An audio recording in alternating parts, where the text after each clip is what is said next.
Have you ever seen a real life zombie? You're looking at one right now. Today I'm going to teach you about me. You'll learn what it is to be me and why I refer to myself as a zombie. I'm a father of two. I've been married for 19 years. I worked in mental health for 5 years. And I've had a heart issue for 4 years. First you'll learn about my family. Then you'll learn about my heart issue. And finally my work in mental health. Let's get started with my family. My wife's name is Tracy. We met in 1996. I've been married to her for 19 years. She's loyal to a fault. Love of my life. She's also the best mom I've ever seen. I couldn't ask for a better mother for my children. We tried to have a baby for 8 years before Tracy got pregnant with Dominic. When he was born, he had piercing blue eyes. And he was so tiny I thought I was going to break him when I held him. Dominic missed all his milestones. We knew something was wrong, but we were having trouble finding out why. Then we got referred to the Thompson Center for Autism and Developmental Disorders. They diagnosed him with autism at 2.5 years old. He's the best kid you've ever seen. The most moral kid you've ever seen. The CDC estimates that 1 in 59 children are diagnosed with autism now. When I woke up from my first cardiac arrest, I immediately started telling Tracy, let's have another baby. She thought, no, we got too much on our plate, so we can't do that. But when I got back in the hospital, 3 months later, we're having a baby. Her name was Gemma. When we noticed a similar pattern of missed milestones with Gemma, but this time we knew what to do. And she was diagnosed with autism at age almost 2 years old. My family means everything to me, and I do things differently because of them. Which is why my next topic really changed my life and my family's life. On November 17th, 2016, my world changed. My heart stopped that morning. Only 10% of people who have a cardiac arrest outside of a hospital setting survive. I'm one of them. It took 32 minutes to get me revived, get my heart start back up. Doctors told my wife the best she could hope for was that I'd be able to feed myself. They end up implanting a ICD, a cardiac defibrillator, in me on the 28th, and I was released from the hospital on the 30th. After a short setback, I started to improve. I went from running up and down a basketball court with 25-year-olds and deadlifting 400 pounds to being wore out when I went to the bathroom. But I was glad to be alive. Even though everything had changed, I felt like I was invincible. And then in March, I went back to work. Unfortunately, that's when the seizures started. They started with getting very tired and experiencing like altered perceptions. I felt like the world was on at a 45-degree angle part of the time.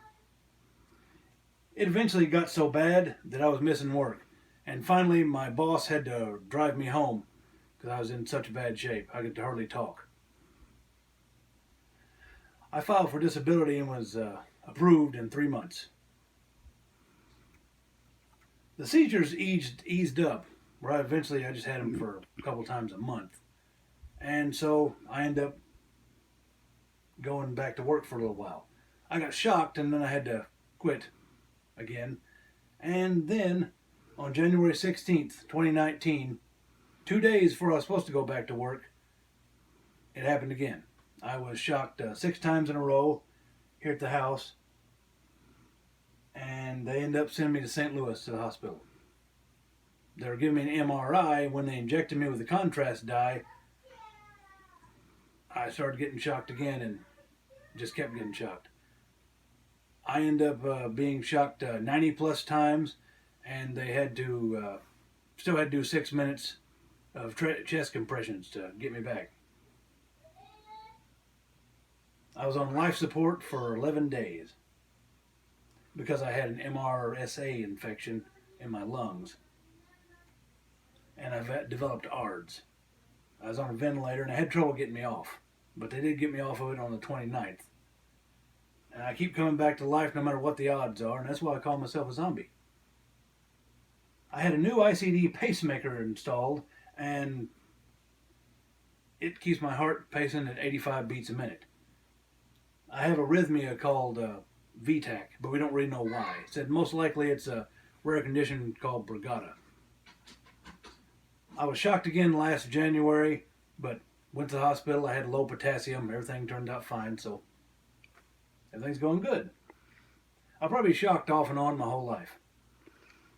My heart issues have given me a different perspective on life and shown me that it can end at any minute. Realizing this, I made the decision, a life-changing decision, to go back to school and get my degree in social work and become a mental health therapist. After failing nursing school in 2011, I started working at a locked facility in Arkansas for people who were diagnosed with mental illness and were considered not guilty due to that. I started working there as it's called a mental health paraprofessional, an MHPP. I worked there for a little while and I loved it.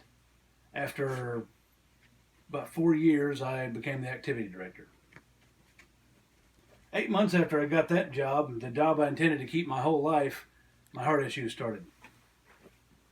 You heard of that? My life almost ended, and so did my career. After going back to work for a short time, I started having seizures and came so frequently that I had to quit. So at age 39, I was disabled.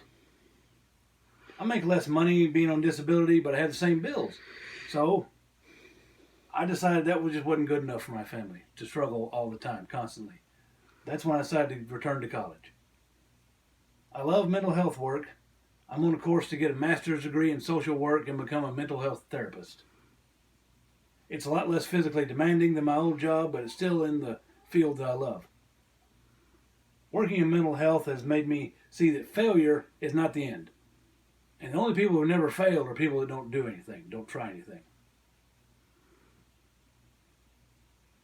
In conclusion, my life's all about family, my heart issues, and my work in mental health. Have you ever met a real zombie? You have now.